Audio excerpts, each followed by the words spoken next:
സന്തോഷം നിന്നെ വിഴുങ്ങും. അല്ലെങ്കിൽ എന്നെ ഇങ്ങനെ വിളിച്ചോ. എനിക്കിപ്പോ സമാധാനായി, നല്ല സമാധാനായി.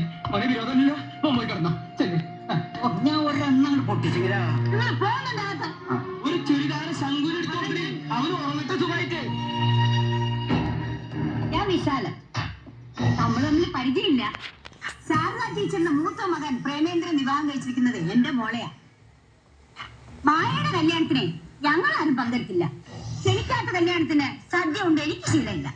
എങ്കിലും ആ കുടുംബത്തിലേക്ക് വന്ന പുതിയ ബന്ധുക്കാരെ ഒന്ന് പരിചയപ്പെടണല്ലോ എന്ന് കരുതി വന്നതാ.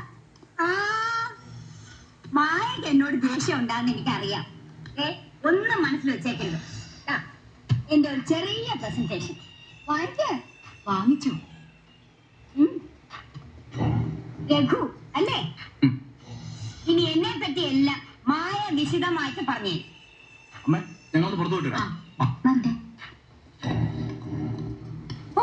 ആ ടീച്ചറിന്റെ ഒരു ഭാഗ്യേ, ഒരു നല്ല കുടുംബത്തിലൂടെ ഒരു ബന്ധം ഉണ്ടായി. എത്ര കിട്ടി?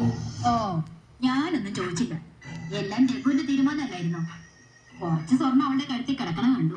അറിഞ്ഞെന്തെങ്കിലും കൊടുക്കുന്ന സ്വഭാവം ആ വീട്ടുകാർക്കും ഇല്ല. എന്റെ നോട്ടത്തിൽ നിങ്ങളുടെ രഘുമോന് ഒരു 5 ലക്ഷവും 100 പവനും ഒരു മാരുതി കാറും കണ്ണടച്ചുകൊണ്ട് ആർക്കെങ്കിലും കൊടുക്കും.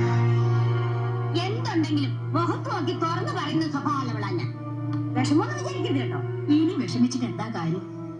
ഞാൻ രഘുവിന് വേണ്ടി അവന്റെ മുറപ്പണിനെ ആലോചിച്ചതാ. സുലോചന അവള് ഗൾഫിലാണെന്നുള്ളത് എന്റെ മോനൊരു അയോഗ്യത. അവളാണെങ്കിലോ അവിടെ പൂത്ത പണം ഉണ്ടാക്കിക്കൊണ്ടിരിക്കുക. കാശ് ഇനിയും കിട്ടുമല്ലോ നിങ്ങൾ വിചാരിച്ചാൽ. എങ്ങനെ? മായയുടെ ചേച്ചി പ്രഭാവതിയുടെ ഭർത്താവേ വലിയ കോടീശ്വരനെന്നാ പറയുന്നത്. അയാളല്ലേ ഈ പെങ്കൊച്ചിന്റെ കല്യാണം മുഴുവൻ നടത്തി കൊടുത്തത്. ശേഖരൻകുട്ടിക്കാണെങ്കിൽ മായ എന്ന് വെച്ച ജീവനാ. അവള് എത്ര ലക്ഷം ചോദിച്ചാൽ അവൻ കൊടുക്കും. കുറച്ച് കാശ് കിട്ടിയാ കഴിക്കോ? ഇല്ലല്ലോ. പെണ്ണ് ഗർഭിണിയായ പിന്നെ ഒന്നും നടക്കുന്നു വിചാരിക്കണ്ട.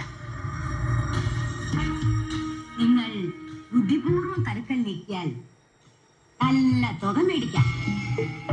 ആദ്യം തന്ത്രത്തിന് കിട്ടിയില്ലെങ്കിൽ അറിയാലോ. അതൊക്കെ ഒരു അമ്മായിയമ്മയ്ക്ക് ഞാൻ പറഞ്ഞായിരുന്നോ. എന്നാ നീ ഇനി ജോലിക്ക് ജോയിൻ ചെയ്യുന്നത്? നാളെ കഴിഞ്ഞ് പോണം. കല്യാണം കഴിഞ്ഞിട്ട് 1 മാസമായില്ല. അതിനു മുമ്പേ പോയാ ഇവിടെ എത്രമാത്രം ദുഃഖിക്കും എന്ന് കരുതി പോകാതിരിക്കാൻ പറ്റുമോ? ഇനി അവിടെ ചെന്നൊരു ക്വാർട്ടേഴ്സ് തരപ്പെട്ട് കിട്ടിയാൽ ഇവളെയും കൊണ്ടുപോകണം. അത് ശരി. പിന്നെ ഞങ്ങൾക്ക് ആരാ ഒരു കൂട്ടുള്ളത്?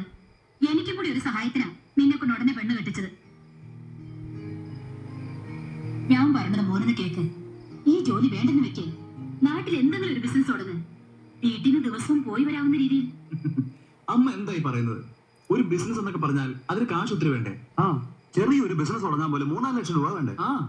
അതിനൊക്കെ വഴിയുണ്ട്. മായ വിചാരിച്ചാൽ നീ ശേഖരൻകുട്ടിയുടെ കാര്യം പറഞ്ഞ അവ സഹായിക്കാതിരിക്കില്ല. എന്റെ ഭർത്താവിനടുത്ത് ജീവിക്കാൻ വേണ്ടിയില്ലേ? ഞാൻ എങ്ങനെ പറയാ?